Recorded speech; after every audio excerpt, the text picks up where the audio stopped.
société française. Je voulais vraiment faire un reportage là-dessus. Quand je suis arrivée, je me sentais en sécurité, contrairement en Haïti. Et je me suis posé la question, est-ce que j'ai envie de m'installer ici? Parce que j'ai quand même toute ma vie en Haïti, j'essaie de construire une carrière.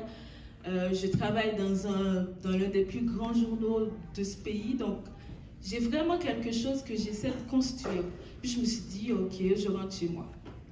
Je suis rentrée en Haïti et à partir de là, tout commence à effondrer. On a l'impression qu'on vit dans un territoire, de temps en temps, ça se renferme. On a l'impression, on n'est pas touché personnellement par les problèmes de gang, mais de temps en temps, on a des amis proches, on a de la famille qui se sont kidnappés, qui se font kidnapper, qui se font violer.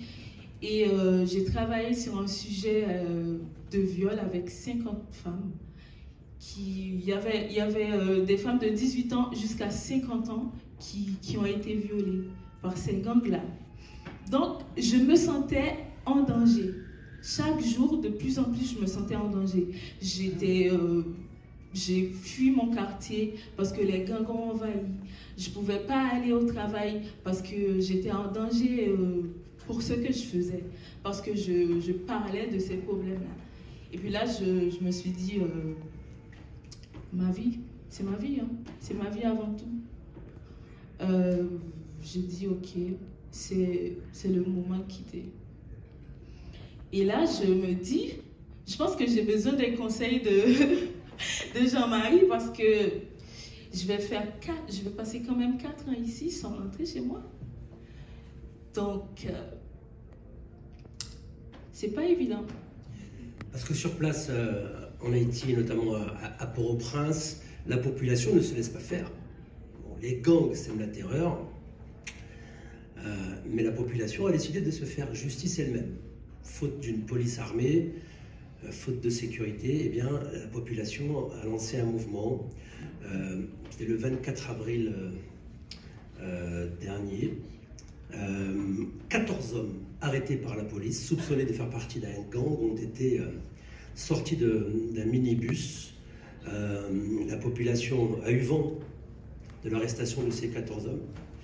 Et ces hommes ont été littéralement lynchés par une foule en colère, lynchés, brûlés vifs. C'était terrible, il y a des vidéos qui circulent, qui sont tout simplement insoutenables.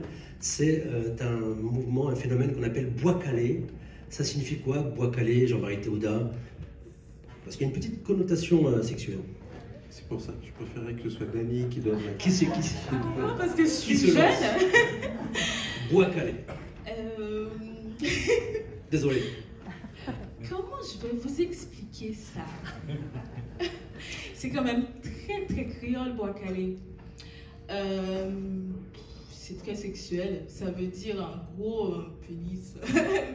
mais ça veut dire qu'on va se battre par tous les moyens. On va se faire justice soi-même.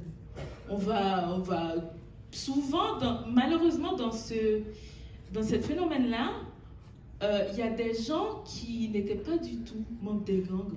Il y a des gens, des citoyens lambda qui marchaient tranquillement dans la rue et qui se faisaient lyncher par la population.